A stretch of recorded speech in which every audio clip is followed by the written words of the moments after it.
रोला।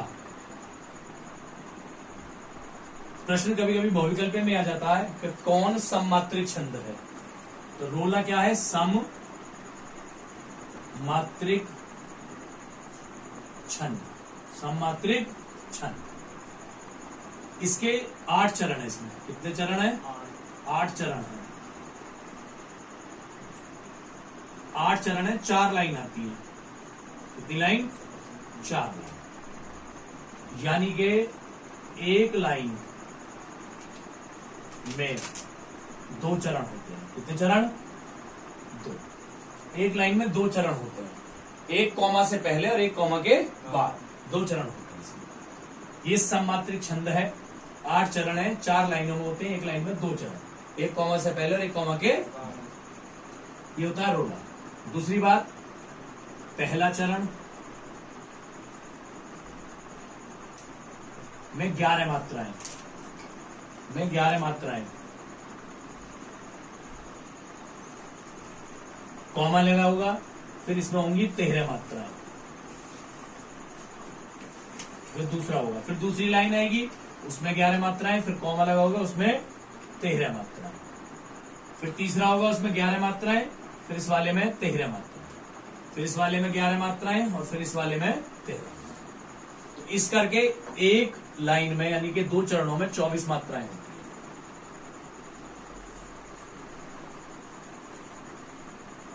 24 मात्राएं होती है। इसकी एक पहचान, इसमें लघु और गुरु 2 होते हैं। एक होता है गुरु, एक होता है लघु। ये इनके सिंबल है लघु और गुरु के। अब लघु और गुरु होते कैसे हैं? अगर कोई भी एक शब्द है, कोई भी शब्द अकेला है,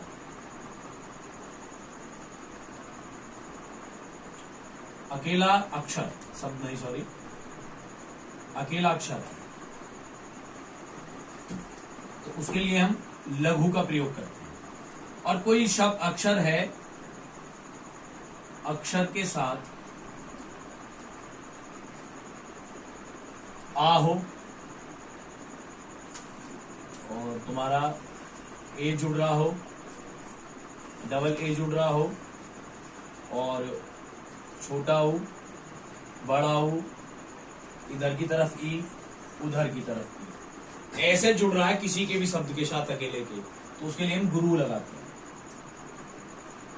ठीक है? जैसे काजल, तो का के साथ क्या जुड़ रहा है? आ। तो जब ऐसे जुड़ा रहेगा तो हम इसे लघु मानेंगे। क्या मानेंगे? लेकिन जा के साथ कुछ नहीं जुड़ रहा, ना ऊ, ना आ, ए, ई कुछ नहीं जुड़ रहा, इसलिए हम इसे क्या मानेंगे? लघु। और का के साथ, कै के साथ आ जुड़ रहा है, इसे क्या मानेंगे? गुरु। तो ऐसे हम देख सकते हैं, लय भी अकेला है, इसलिए इसको क्या जोड़ेंगे? लघु। क्या जोड़ेंगे इसे? इसमें ऐसे हम लघु गुरु करेंगे तो पहले चरण में 11 मात्राएं निकलनी चाहिए ऐसे, और 13 मात्राएं निकलनी चाहिए। अब मैं इसका एक उदाहरण समझा। अब हम रोला के एग्जाम्पल देखते हैं। यहाँ, जीती जाती हुई जिन्होंने भारत बाजी, निज बल से बल मीट, विदर्भी मुगल कुराजी, जिनके आगे ठहर सके जंगी ना जहाजी, है ये वही प्रसिद्ध छत्रपति भूप शिवाजी। इसमें पहचान कैसे? सबसे पहली पहचान कि 4 लाइनें हैं। जैसे मैंने तुम्हें यहाँ बताया, रोला में कितनी लाइनें होंगी? 4। और चरण कितने होंगे? 8। एक लाइन में 2 चरण है, एक कॉमा से पहले और एक कॉमा के बाद। तो पहला चरण ये रहा और दूसरा चरण ये रहा। पहला चरण वो रहा, दूसरा चरण ये रहा। तो अब हमें इसमें 4 लाइनें हैं, तो 4 लाइनें मिली हैं, 8 चरण है। एक कॉमा से पहले पहला, इसके बाद दूसरा, फिर तीसरा, फिर चौथा, फिर 5वां, फिर 6ठा, 7वां और 8वां। एक लाइन में 2 चरण है। इसके बाद जो कॉमा से पहले है, इसमें 11 मात्राएं हैं। कितनी है? 11। जैसे जय है, जय पे ई लग रहा है, तो ये एक गुरु हो गया, इसे 2 जोड़ा जाएगा। कितना? 2। ऐसी तय है, तय पे एक ई है, तो इसे भी क्या जोड़ा जाएगा? गुरु। तो 2 और 2 4। ऐसी जा, जय आ जा, इसे भी क्या जोड़ेंगे? गुरु। ती, इसे भी क्या जोड़ेंगे? गुरु। अब जीती जाती, तो 2 2 4 2 6 2 8। अब है पे ऊ जुड़ रहा है, ये भी क्या जुड़ेगा? गुरु। लेकिन ई पे कुछ भी जुड़ा हुआ नहीं है, इसलिए इस पे क्या जुड़ेगा? ए। तो 2 2 4 2 6 2 8 2 10 और 1 11। तो इसमें कितनी होगी टोटल? 11। तो वो यही बता रहा, पहली, तीसरी, 5वीं और 7वीं, इनमें पहली, तीसरी, 5वीं, 7वीं में 11 11 मात्राएं होंगी। और इधर वालों में सब में क्या होंगी 13 मात्राएं। तो ये एक रोला है, ये क्या है रोला के साथ सोरठा। सोरठे की पहचान ये है चूंकि जो रोला है उसमें 8 चरण होते हैं और 4 लाइनें, 8 चरण 4 लाइनें और प्रत्येक लाइन में 2 चरण होते हैं, एक कॉमा से पहले और एक कॉमा के बाद। सोरठा में क्या होता है, इसमें 4 चरण होते हैं। कितने चरण? और रोला में कितने थे? 8, तो उसके आधे हैं। जब उसमें 4 लाइन ही तो इसमें लाइन कितनी मिलेंगी? 2 लाइनें मिलेंगी। जब 2 लाइन मिलेंगी इसमें तुम्हें तो ये आधा हो गया उसका। क्या हो गया? उसे हमने लिखा था सममात्रिक छंद। कैसा लिखा था? सममात्रिक। और ये उसका कैसा है? आधा। आधा। तो इसे क्या लिखेंगे? अर्ध सममात्रिक। क्या लिखेंगे? अर्ध सममात्रिक। क्योंकि उसका क्या है? आधा। अर्ध सममात्रिक छंद। क्लियर? चूंकि उसमें 8 लाइनें थी, वो सॉरी 8 चरण थे और 4 लाइनें थी। 8 चरण 4 लाइनें, ये उसका आधा। उसमें 8 चरण, इसमें 4 चरण, उसमें 4 लाइनें, इसमें 2 लाइनें, तो ये उसका आधा है, इसलिए वो सममात्रिक छंद था। और ये क्या है? अर्ध सममात्रिक। ठीक है, बाकी कोई भी उसमें ऐसा अंतर नहीं है। इसकी भी पहली व तीसरी, एक व तीसरे चरण में 11 मात्राएं और दूसरे व चौथे चरण में 13 मात्राएं। तो ऐसा ही किसमें था? रोला में। रोला में भी ऐसा ही था, पहले में 11 तो दूसरे में 13, दूसरे में 11, तीसरे में 11, फिर चौथे में 13, पांचवें में 11, छठे में 13, सातवें में 11 और आठवें में 13। यानी कि पहले 11 फिर 13 फिर 11 फिर 13। इसमें भी ऐसा ही है, पहले में 11 दूसरे में 13 फिर 11 फिर 13। तो फिर अंतर क्या है? मेन अंतर ये है रोला और सोरठा में, सभी बच्चे समझे कि रोला और सोरठा का जो मेन आंसर है, मेन अंतर है उसका डिफरेंस जो ये है कि जो सोरठा होता है, जो सोरठा होता है, सोरठा जो होगा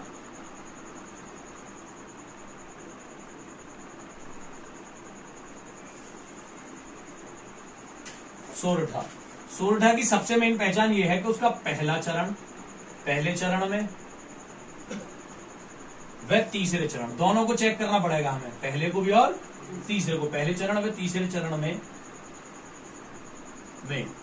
अंत में जब अंत होगा पहले चरण का और तीसरे चरण का, तो एक लघु आएगा और एक आएगा गुरु। पहले गुरु आएगा फिर क्या आएगा? लघु।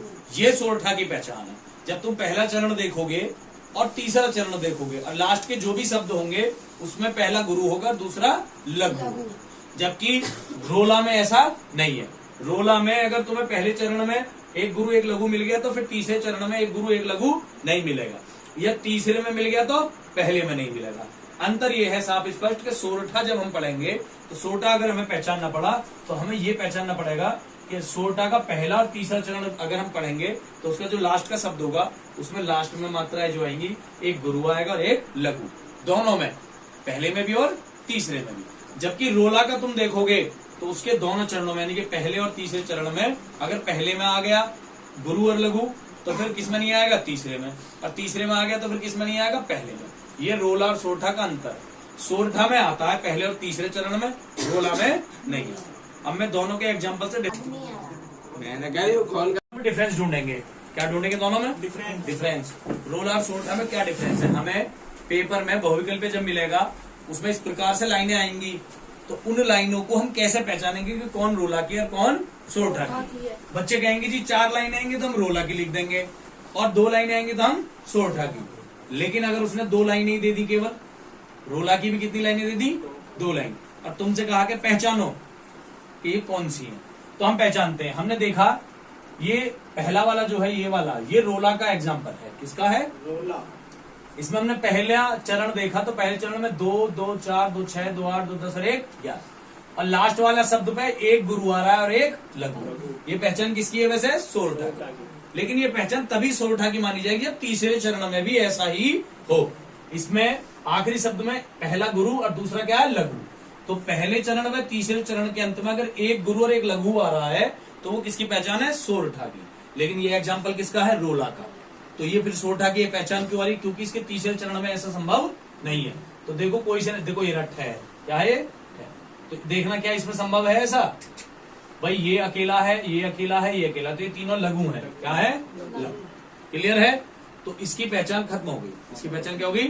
क्योंकि इसके सारे चरणों में जो पहला, तीसरा, 5वां या 7वां चरण आएगा जो विषम है, उसमें सभी में ऐसी स्थिति पैदा नहीं हो रही है। जबकि इसमें देखते हैं हम बै पे क्या है, मात्राएं।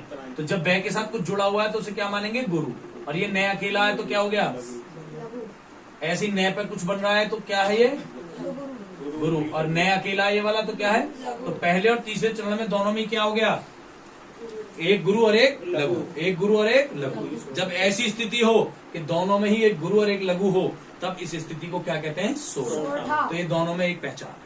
हालांकि तुम्हें अगर 2 से ज्यादा लाइनें मिलती हैं तो आंख बीच करके तुम कर सकते हो कि वो रोला है, क्या है, रोला। लेकिन अगर दोनों में 2-2 लाइनें दी हैं तब संभव नहीं है कि आप बता पाओ।